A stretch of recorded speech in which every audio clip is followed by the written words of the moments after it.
بسم الله الرحمن الرحيم الحمد لله رب العالمين والصلاة والسلام على سيد الأنبياء والمرسلين محمد بن عبد الله الأمين وعلى آله وأصحابه وأزواجه وذرياته وأهل بيته وسلم تسليما كثيرا أما بعد اعوذ باللہ من الشیطان الرجیم بسم اللہ الرحمن الرحیم لقد کان لکم فی رسول اللہ اسوۃ حسنہ صدق اللہ العلی العظیم۔ محترم بزرگوں اور دوستوں، دینی اور ایمانی بھائیوں، اللہ رب العزت کا شکر ہے، اس کا کرم ہے کہ اس نے اپنی بندگی کے لیے اپنی بارگاہ میں آنے کی توفیق عطا فرمائی۔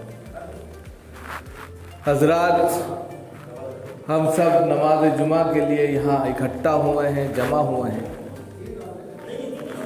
اور جناب محمد الرسول اللہ صلی اللہ علیہ وسلم کے اسوے کو اپناتے ہوئے بارگاہ رسالت میں سجدہ ریزی کے لیے یہاں آئے ہیں۔ لہذا ہمیں ہر چیز میں جناب محمد الرسول اللہ صلی اللہ علیہ وسلم کو اسوہ مان کر ان کے طریقے پر زندگی گزارنے اور ان کے طریقے پر زندگی کو آسان بنا کر چلنے کی توفیق کے لیے دعا بھی کرنی چاہیے اور چلنا بھی چاہیے۔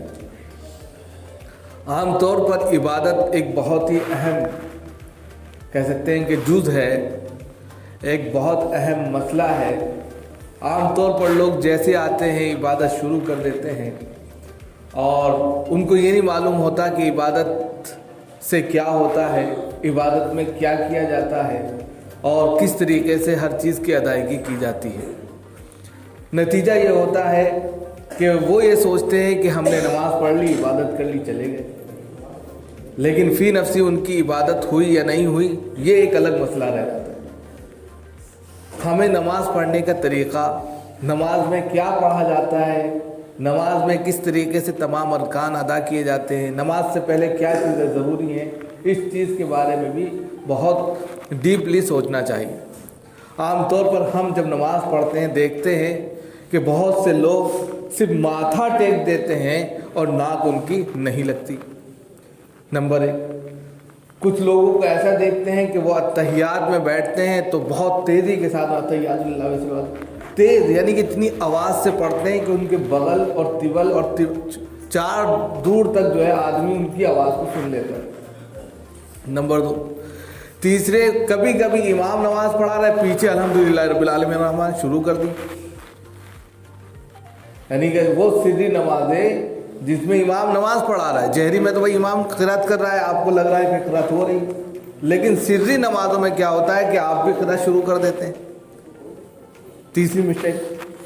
چوتھی مسٹیک کیا ہے کہ آپ کو پتہ ہی نہیں ہے کہ اگر نماز مکمل ہو گئی یا چھوٹ گئی بیچ میں، آپ مسبوق ہیں، سابق ہیں، کیا ہیں، اس کے اکارڈنگ کس طرح نماز پوری کرنی ہے یہ آپ کو نہیں معلوم۔ بہت سے لوگ اس میں مسٹیک کر دیتے ہیں۔ مثال کے طور پہ مغرب کی نماز ہے، آخری رکعت میں آپ پہنچے، 1 رکعت آپ کو ملی، اب اس کے بعد میں دوسری رکعت میں آپ کو بیٹھنا چاہیے، کھڑے ہو جاتے ہیں، یعنی آپ کی وہ آپ کے اعتبار سے پہلی رکعت ہو رہی، لیکن آپ کو تو پہلی رکعت مل گئی، سیکنڈ رکعت ہے آپ کی، بیٹھنا چاہیے، پھر اس کے بعد تیسری میں بیٹھنا چاہیے، اگرچہ اس اعتبار سے تینوں رکعت میں آپ بیٹھے ہیں، یعنی ایک امام کے ساتھ میں بیٹھے، سیکنڈ میں آپ بیٹھے، دوسری رکعت تھی، تیسری میں آپ کو بیٹھنا ہی تھا، لیکن آپ کے ذہن میں یہ ہوتا ہے کہ ایک میں کھڑا بھی ہونا ہے، تو پھر مسٹیک ہو جاتی ہے۔ اسی طریقے سے اس کا مسئلہ آتا ہے دعا قنوت کا، وتر کا۔ وتر میں جب آپ دعا قنوت کے لیے کھڑے ہوتے ہیں دعا ہی نہیں پڑھتے، دعا پڑھتے ہیں تو سمجھ میں نہیں آتا کہ اللہ اکبر کہاں کہنا ہے، اللہ اکبر کہہ بھی لیا، اب پھر اس کے بعد میں مسٹیک ہو جاتی ہے کہ دعا قنوت کہاں تک پڑھنا ہے، اور اگر نہیں پڑھا، ساری چیزیں چھوڑیے، تو اب کرنا کیا ہے؟ ایک نماز میں 1 سے زیادہ اگر غلطیاں ہو گئی تو کتنا کیا ہوگا؟ اتحیات میں، فرسٹ اتحیات میں کتنا اگر آگے نکل گئے اتحیات پڑھنے کے بعد تو سجدہ سہو واجب ہوگا، اور سورت کے بعد میں پھر دوسری یعنی سورہ فاتحہ پڑھنا ضروری ہے، پھر سورت پڑھنا ضروری ہے۔ یہ ساری چیزیں جو ہیں نماز سے متعلق ہیں۔ ہم نماز پڑھتے ہیں اور یہ اللہ کی طرف سے توفیق ہے، ہمارے کہنے سے نہیں آپ نماز پڑھتے، اللہ کی توفیق سے نماز پڑھتے ہیں۔ جب اللہ نے توفیق دی ہے تو ضروری ہے کہ اس کو اس کی ادائیگی کے ساتھ میں ادا کیا جائے، تو اس کے اندر نور علی نور پیدا ہو جائے گا، اس کے اندر خود بخود اتنی مٹھاس پیدا ہو جائے گی کہ وہ برکتیں اور رحمتوں کا نزول ہوگا۔ اللہ کے سامنے جو بھی دعا رکھی جائے گی وہ قبول ہوگی اور اسی پر ثواب مرتب ہوتا ہے۔ حدیث میں آتا ہے کہ ایک شخص نماز پڑھتا ہے اور اس کی نماز آسمان تک جاتی ہے، اٹھا کر اس کے منہ پر پھینک کے مار دی جاتی ہے۔ ایسا بھی ہوتا ہے، ایک شخص نماز پڑھتا ہے اور اس کی نماز کو فرشتے اچھالتے ہوئے ایسے کھیلتے ہوئے لے جاتے ہیں، قبول ہو جاتی ہے۔ یہ کیا ہے؟ یہ ساری چیزیں وہ ہیں کہ ہمارے اعمال کیا ہے، ہم کس طریقے سے اس کی ادائیگی کر رہے ہیں۔ من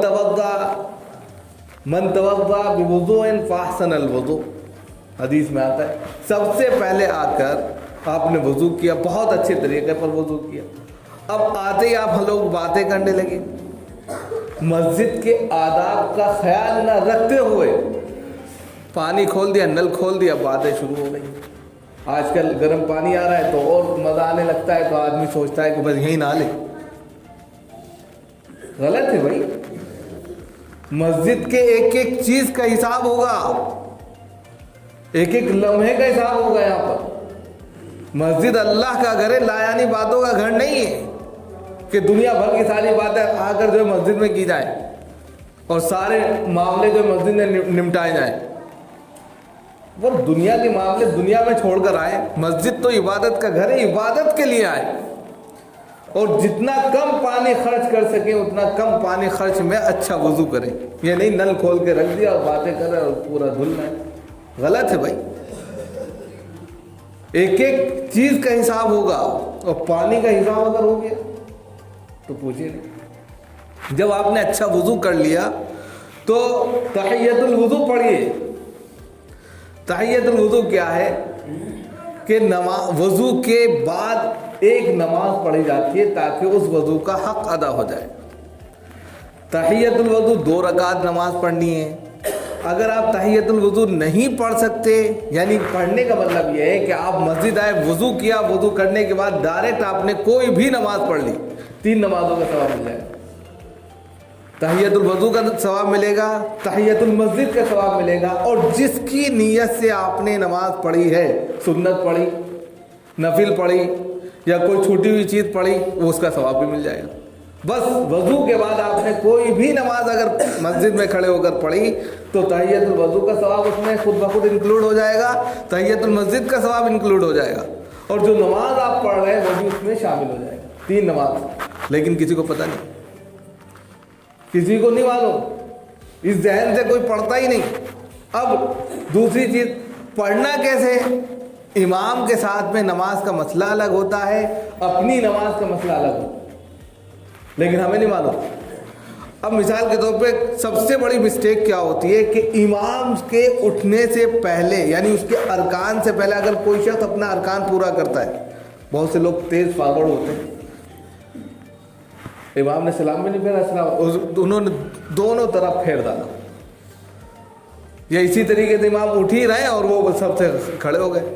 کہتے ہیں کہ جس نے امام سے پہلے ارکان ادا کیے اس نے گدھے سے بدتر عمل کیا، حدیث ہے، اس کی ایکٹیویٹی ایک گدھے سے بھی خراب بتائی گئی ہے، حدیث کا معاملہ ہے، مسجدوں میں عام طور پہ لکھا بھی رہتا ہے۔ نمبر 1۔ دوسرے جو ہے، آپ جب امام تلاوت کر رہا ہے، مناجات کر رہا ہے، تو امام کی تلاوت ہی آپ کی تلاوت ہے، امام کے ارکان ہی آپ کے ارکان ہیں، آپ کو سکون سے ان کو ادا کرنا ہے۔ اتحیات کو اس طرح پڑھنا ہے کہ آپ کے کان سنے بس۔ حنفیہ کے نزدیک تو پڑھنا ہی نہیں ہے، شافعیہ کے نزدیک تھوڑی سی اجازت ہے، وہ بھی یہ ہے کہ آپ کا دل سنے اور آپ کے کان تک آواز جائے۔ ہمیں مسائل یہاں پر کھولنا نہیں چاہ رہا ہوں، جس کو ہم مسلک کو مانتے ہیں اس کو میں بتا رہا ہوں۔ آپ یہ تو خاموش کھڑے ہیں، اور خاموش اگر کھڑے ہیں تو اس چیز کو سنیے۔ فَإِذَا قُرِئَ الْقُرْآنُ فَاسْتَمِعُوا لَهُ، قرآن کی خود آیت ہے، کہہ رہے ہیں کہ جب قرآن پڑھا جائے تو اس کو سنو۔ اب آپ شروع کر دیں اپنی، اسی سے استدلال ہوا ہے۔